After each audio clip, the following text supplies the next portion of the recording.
My fellow Americans, not long ago I received a letter from a woman in the Midwest. She wrote, "Dear Mr. President, in my humble way I am writing to you about the crisis in Vietnam. I have a son who is now in Vietnam. My husband served in World War II. Our country was at war. But now, this time, it's just something that I don't understand. Why?" Well, I've tried to answer that question dozens of times and more in practically every state in this union. I've discussed it fully in Baltimore in April, in Washington in May, in San Francisco in June. And let me again now discuss it here in the East Room of the White House. Why must young Americans, born into a land exultant with hope and with golden promise, toil and suffer and sometimes die in such a remote and distant place? The answer, like the war itself, is not an easy one. But it echoes clearly from the painful lessons of half a century. 3 times in my lifetime, in 2 world wars and in Korea, Americans have gone to far lands to fight for freedom. We have learned at a terrible and a brutal cost that retreat does not bring safety, and weakness does not bring peace. And it is this lesson that has brought us to Vietnam. This is a different kind of war. There are no marching armies or solemn declarations. Some citizens of South Vietnam, at times with understandable grievances, have joined in the attack on their own government.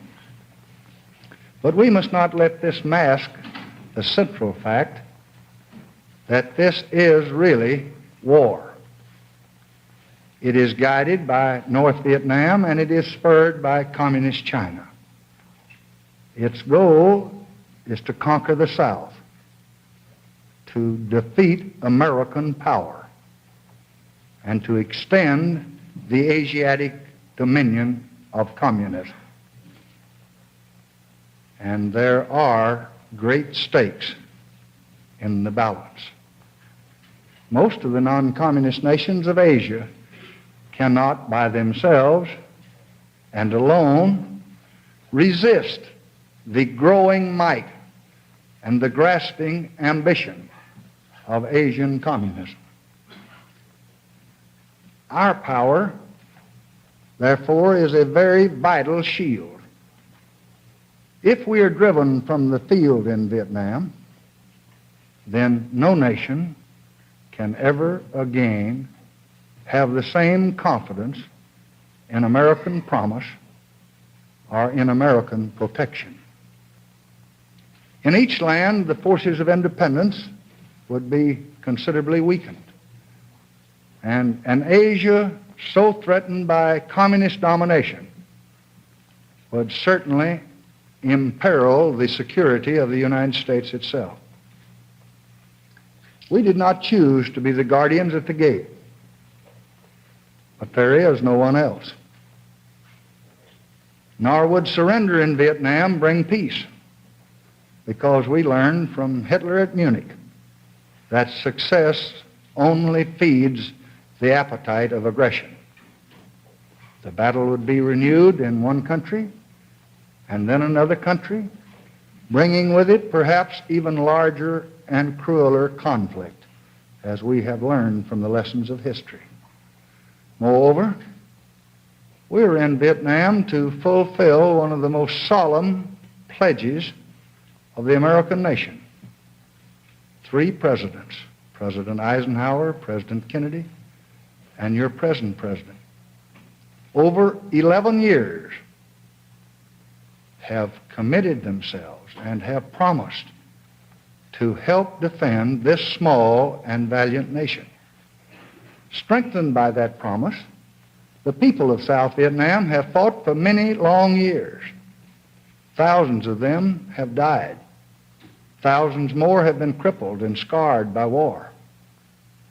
And we just cannot now dishonor our word or abandon our commitment or leave those who believed us and who trusted us to the terror and repression and murder that would follow. This, then, my fellow Americans, is why we're in Vietnam. What are our goals in that war-stained land? First, we intend to convince the communists that we cannot be defeated by force of arms or by superior power. They are not easily convinced. In recent months, they have greatly increased their fighting forces and their attacks and the numbers of incidents. I have asked the commanding general, General Westmoreland, what more he needs to meet this mounting aggression. He has told me, and we will meet his needs. I have today ordered to Vietnam the Air Mobile Division and certain other forces which will raise our fighting strength from 75,000 to 125,000 men almost immediately. Additional forces will be needed later, and they will be sent as requested. This will make it necessary to increase our active fighting forces by raising the monthly draft call from 17,000 over a period of time to 35,000 per month, and for us to step up our campaign for voluntary enlistments. After this past week of deliberations, I have concluded that it is not essential to order reserve units into service now. If that necessity should later be indicated, I will give the matter most careful consideration, and I will give the country due and adequate notice before taking such action, but only after full preparations. We have also discussed with the government of South Vietnam lately the steps that we will take to substantially increase their own effort, both on the battlefield and toward reform and progress in the villages. Ambassador Lodge is now formulating a new program to be tested upon his return to that area. I have directed Secretary Rusk and Secretary McNamara to be available immediately to the Congress to review with these committees, the appropriate congressional committees, what we plan to do in these areas. I have asked them to be able to answer the questions of any member of Congress. And Secretary McNamara, in addition, will ask the Senate Appropriations Committee to add a limited amount to present legislation to help meet part of this new cost until a supplemental measure is ready and hearings can be held when the Congress assembles in January. In the meantime, we will use the authority contained in the present defense appropriation bill under consideration to transfer funds in addition to the additional money that we will ask. These steps, like our actions in the past, are carefully measured to do what must be done to bring an end to aggression and a peaceful settlement. We do not want an expanding struggle with consequences that no one can foresee, nor will we bluster or bully or flaunt our power. But we will not surrender, and we will not retreat. For behind our American pledge lies the determination and resources, I believe, of all of the American nation. Second, Once the communists know, as we know, that a violent solution is impossible, then a peaceful solution is inevitable. We are ready now, as we have always been, to move from the battlefield to the conference table. I have stated publicly and many times, again and again, America's willingness to begin unconditional discussions with any government at any place at any time. 15 efforts have been made to start these discussions with the help of 40 nations throughout the world. But there has been no answer. But we are going to continue to persist, if persist we must, until death and desolation have led to the same conference table where others could now join us at a much smaller cost. I've spoken many times of our objectives in Vietnam. So has the government of South Vietnam. Hanoi has set forth its own proposals. We are ready to discuss their proposals and our proposals and any proposals of any government whose people may be affected. For we fear the meeting room no more than we fear the battlefield. And in this pursuit, we welcome and we ask for the concern and the assistance of any nation and all nations.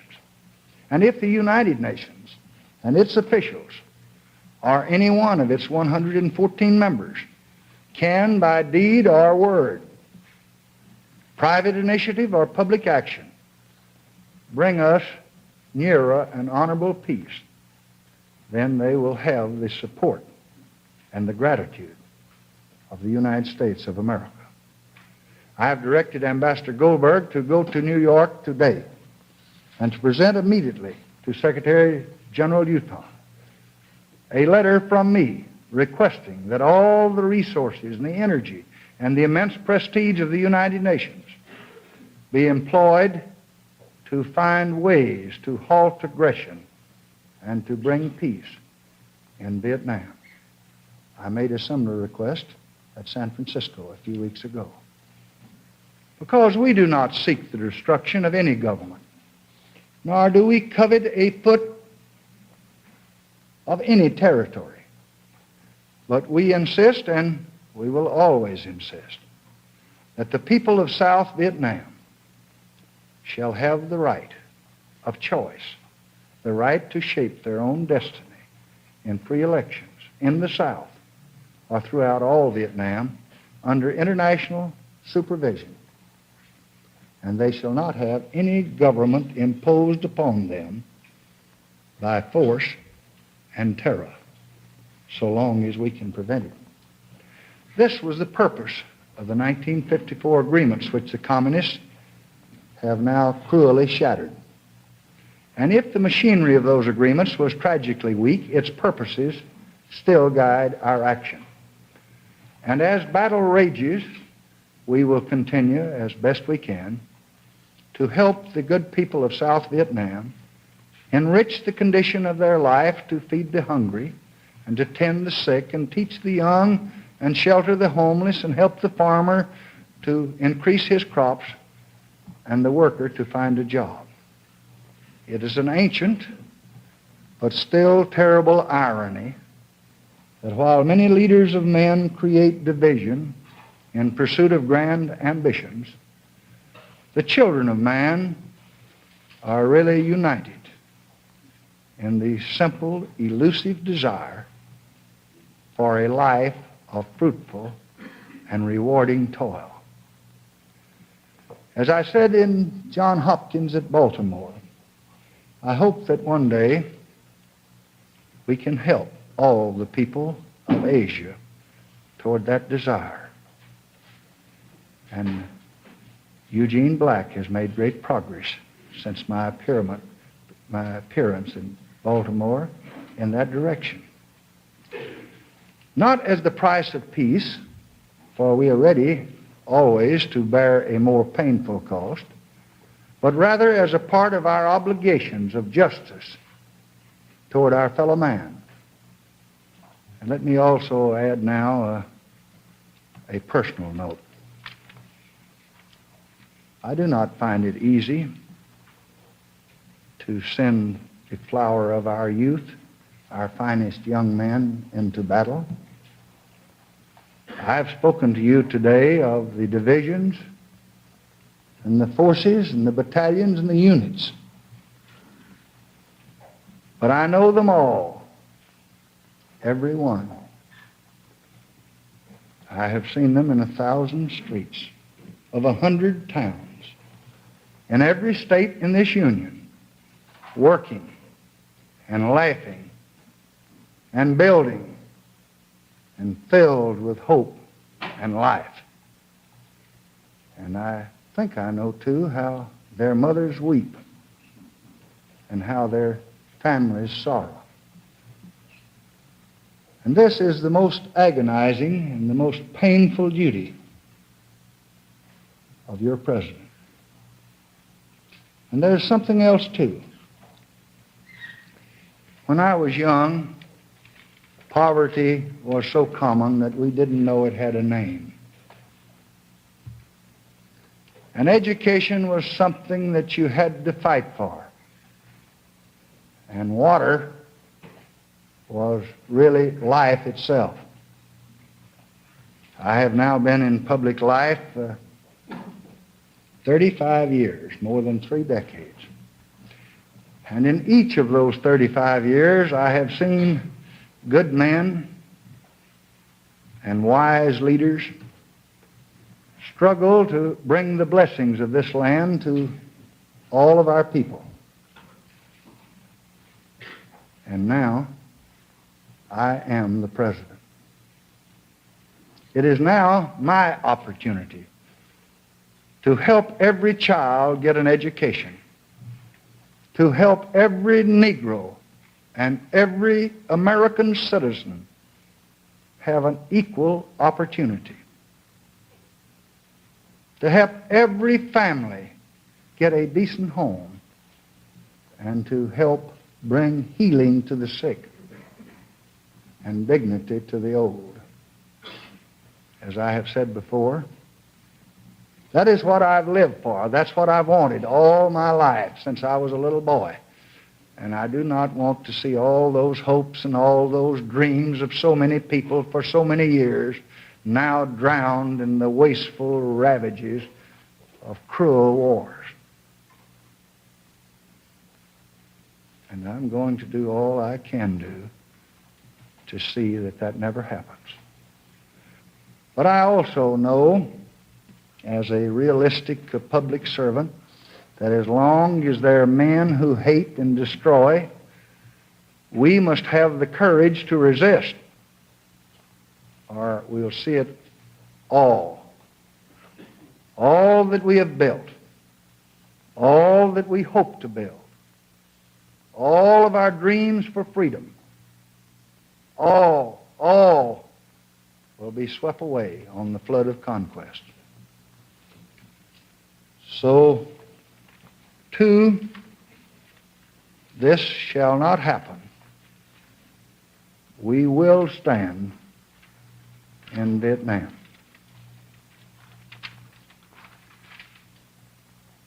Now, what America is and was and hopes to stand forth as an important national asset, telling the truth to this world, telling an exciting story, is the voice of America.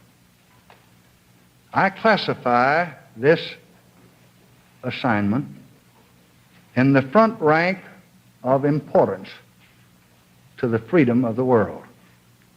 And that is why today I am proud to announce to you the name of the man who will direct the voice of America. He is a man whose voice and whose face and whose mind is known to this country and to most of the entire world. His name is John Chancellor. Mr. Chancellor was born 38 years ago in Chicago. For more than 15 years, he has been with the news department of the National Broadcasting Company. During that time, he has covered the world in Vienna, London, Moscow, New York, Brussels, Berlin, and Washington.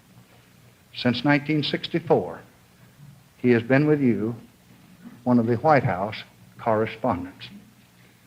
This, I think, is the first time in the history of the Voice of America that a working newspaperman, a respected commentator, and experienced independent reporter has been given the responsibility of leadership and direction in this vital enterprise. I think he understands the challenges that are present and the achievements that are possible. And I am satisfied that the Voice of America will be in imaginative, competent, reliable, and always truthful hands. Stand up, John, will you, please?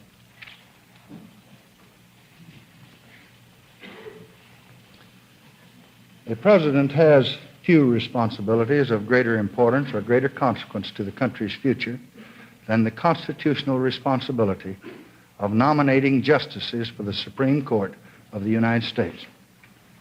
I am happy today, here in the East Room, to announce that the distinguished American who was my first choice for the position now vacant on the Supreme Court has agreed to accept this call to this vital duty. I will very shortly this afternoon send to the United States Senate my nomination of the Honorable Abe Fortas to be an Associate Justice of the Supreme Court. For many, many years, I have regarded Mr. Fortas as one of this nation's most able and most respected and most outstanding citizens. A scholar, a profound thinker, a lawyer of superior ability, and a man of humane and deeply compassionate feelings toward his fellow man, a champion of our liberties. That opinion is shared by the legal profession and by the bar of this country, by members of the Congress and by the leaders of business and labor and other sectors of our national life. Mr. Fortas has, as you know, told me on numerous occasions in the last 20 months that he would not be an applicant or a candidate or would not accept any appointment to any public office. And this is, I guess, as it should be. For in this instance, the job has sought the man. Mr. Fortas agrees that the duty and the opportunity of service on the highest court of this great country is not a call that any citizen can reject. So I am proud for the country that he has this morning accepted this appointment and will serve his country as an Associate Justice of the Supreme Court. I will be glad to take your questions now for hearing.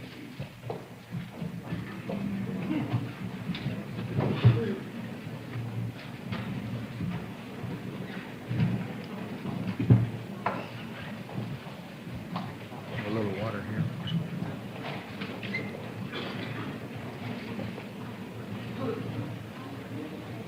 Mr. President, in the light of the decisions on Vietnam, which you've just announced, is the United States prepared with additional plans should North Vietnam escalate its military effort? And how do you anticipate that the Chinese communists will react to what you've announced today? I do not want to speculate on the reactions of other people. This nation is prepared and will always be prepared to protect its national interests.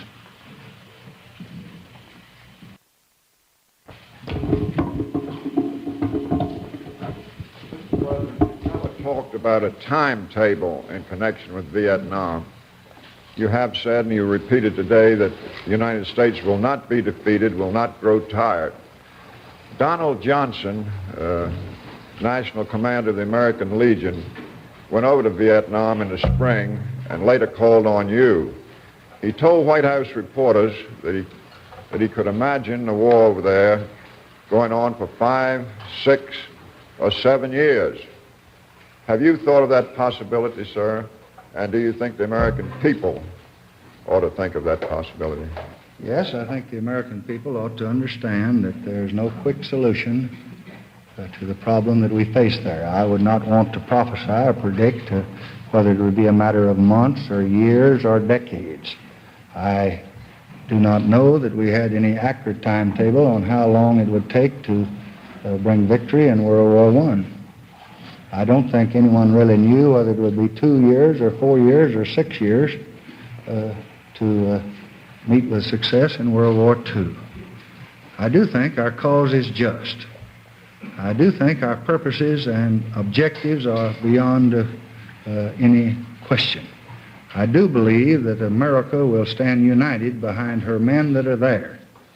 And I plan, as long as I am president, to see that our forces are strong enough to protect our national interests, and our right hand constantly protecting that interest with our military, and that our diplomatic and political negotiations are constantly attempting to find some solution that would substitute words for bombs.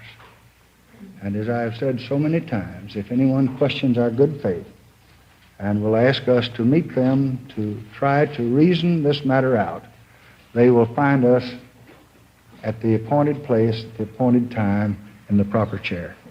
President, there's a representative of the government of Ghana in Hanoi now talking with the foreign minister of North Vietnam about the war in Vietnam.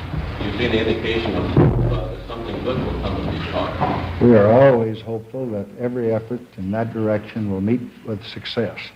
We welcome those efforts, as we welcome the Commonwealth proposal, as we welcome Mr. Davis' visit, as we welcome the Indian suggestion, as we've welcomed the efforts of the distinguished Prime Minister of Great Britain and others from time to time.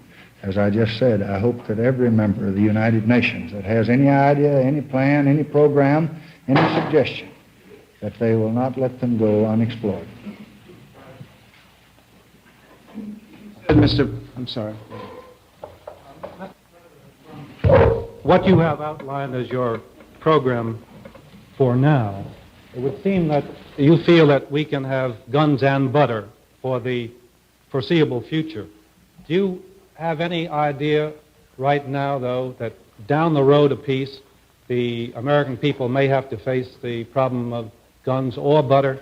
I have not the slightest doubt, but whatever it's necessary to face, the American people will face.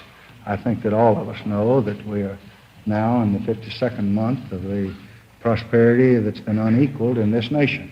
And I see no reason for declaring a national emergency, and I rejected that course of action earlier today when I made my decision. I cannot foresee what next year, the following year will hold.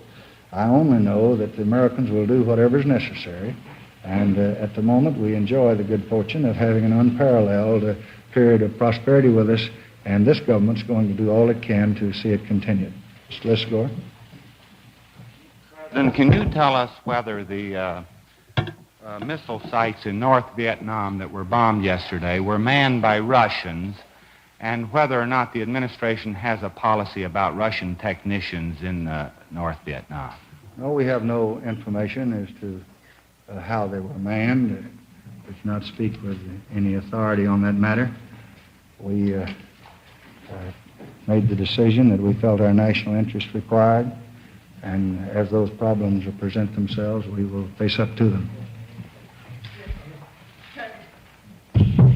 So I wonder if you've had any communications from Chiang Kai-shek that he's ready to go to war with you. We have communicated with most of the friendly nations of the world the last few days, and we have received from them responses that have been encouraging. I would not want to go into any individual response here, but I would say that I have indicated to all of the friendly nations what our problems were there, the decision that confronted us, and ask for their help and for their suggestions. Mr. Roberts. Mr. President, given the Russian military involvement or apparent involvement on the side of Hanoi on the one side, and the dialogue which Mr. Harriman has been conducting for you on the other, as well as the disarmament talks in Geneva at the moment, could you tell us whether you believe this war, as you now call it, can be contained in this corner of Southeast Asia without involving a U.S.-Soviet confrontation? We would hope very much that we could, and we will do nothing to provoke that confrontation that we can avoid. As you know, immediately after I assumed the presidency, I immediately sent messages to the Soviet Union. We have had frequent exchange of views by letter and by conversation with Mr. Gromyko and Mr. Dobrynin, and we are doing nothing to provoke the Soviet Union. We are very happy that they agreed to resume the disarmament conference. I went to some length to try to extend ourselves to make the proposals that I would hope would meet with the acceptance of the peoples of the world. We would like to believe that there could be some success flow from this conference, although we haven't been too successful. I know of nothing that we have in mind that should arouse the distrust or provoke any violence on the part of the Soviet Union.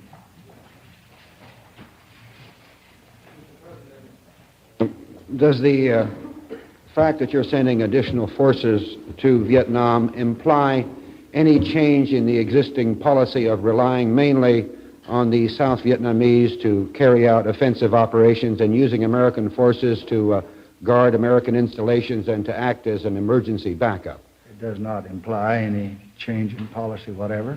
It does not imply any change of objective.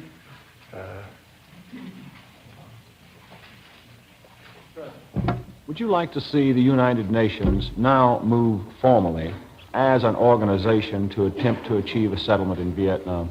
I have made very clear in my San Francisco speech my hope that the Secretary General, under his wise leadership, would explore every possibility that might lead to a solution of this matter. In my letter to the Secretary General this morning, which Ambassador Goldberg will deliver later in the day, I reiterate my hopes and my desires, and I urge upon him that he, if he agrees, that he undertake the new efforts in this direction. Ambassador Goldberg understands the challenge. We spent the weekend talking about the potentialities and the possibilities, our hopes and our dreams. And I believe that we will have an able advocate and a searching negotiator who I would hope would someday find success. Ms. Craig. Mr. President, what are the borders of your power to conduct a war? At what point might you have to ask Congress for a declaration? I don't know. That would depend on the circumstances. I can't pinpoint the date on the calendar or the hour of the day. I have to ask Congress for their judgments and for their decisions almost every hour of the day. One of the principal duties of the office of President is to maintain constant consultation. I have talked to, I guess, more than 50 members of Congress in the last 24 hours. I have submitted myself to their questions, and the Secretary of State and the Secretary of Defense will meet with them tomorrow if they're ready to answer any question that they may need. Up to now, we have had ample authority, excellent cooperation, a united Congress behind us, and as near as I could tell from my meetings last night with the leaders and from my meetings today with the distinguished chairman of the committee and the members of both parties, we all met as Americans, united and determined to stand as one.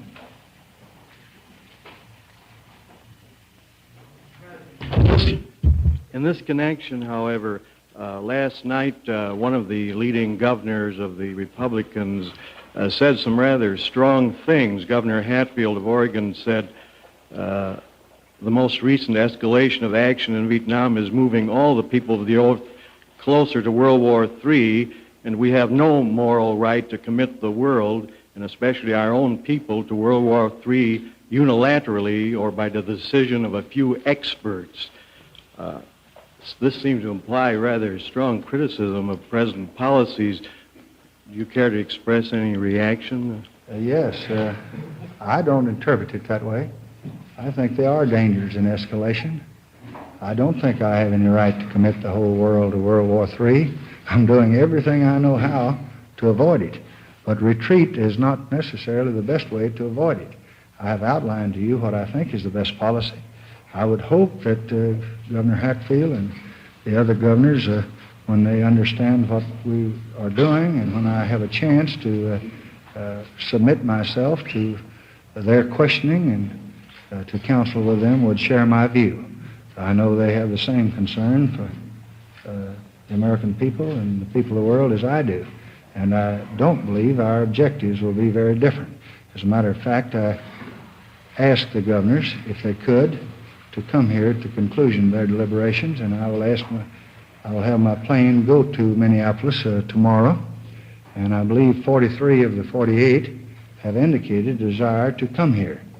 I will give them all the information I can, confidential, secret, and otherwise, because I have great respect for them and their judgments and their opinions and their leadership, and it's going to be necessary in this effort. I will also have the Secretary of State and Secretary of Defense review with them all their plans and answer any of their inquiries, and we hope resolve any doubts they might have. Miss Nancy? After the week of deliberations on Vietnam, how do you feel in the context of your office we always hear is the loneliest in the world? Nancy, I'm sorry, but the cameras and the microphone, I didn't get your question. Raise the microphone up where I can hear, and you camera boys give her a chance. Mr. President, I say, after the week of deliberations on Vietnam, how do you feel personally, particularly in the context that we always hear that your office is the loneliest in the world? Well, I don't agree with that. I don't guess there's anyone in this country that has as much understanding and as much help and as many experts and as good advice and many people of both parties trying to help them as they are me. Of course, I admit I need it more than anybody else.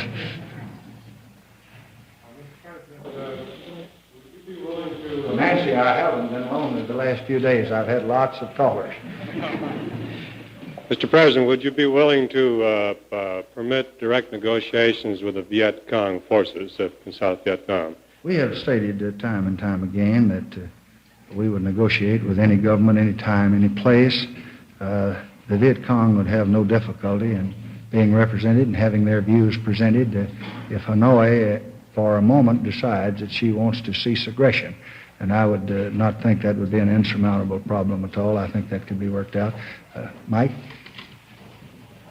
President, to shift the subject just a moment, does your appointment of Mr. Gardner suggest that there will be less interest now in the creation of a separate Department of Education? No, not at all. My appointment of Mr. Gardner suggests that I looked over America to find the very best man that I could to lead us forward to become an educated nation where every child obtains all the education that he can take, and where the health of every citizen is his prime concern, and where the Social Security system is brought to needs with the 20th century. And after canvassing some 40 or 50 possibilities, I concluded that Mr. Gardner was the best man I could get, and I asked his board to relieve him of his duties and release him to the government so that he could furnish the dynamic leadership officially that he has been furnishing unofficially to us. And he told me yesterday morning that he was prepared to do that, and I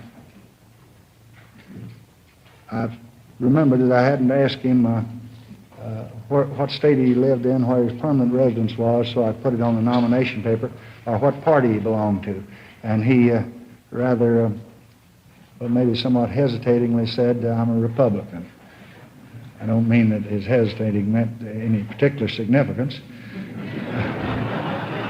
But I was happy that he said that, because a good many Republicans voted for me, and I don't want to be partial or partisan in this administration. And I like to see leadership of that kind come from the Republican ranks.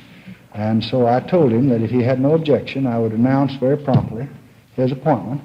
And I hope that he would give us American leadership without regard to party, and that's what I think he will do, and I believe all the nation will be proud of him as we are of Secretary Celebrezzi. Thank you, Mr. President.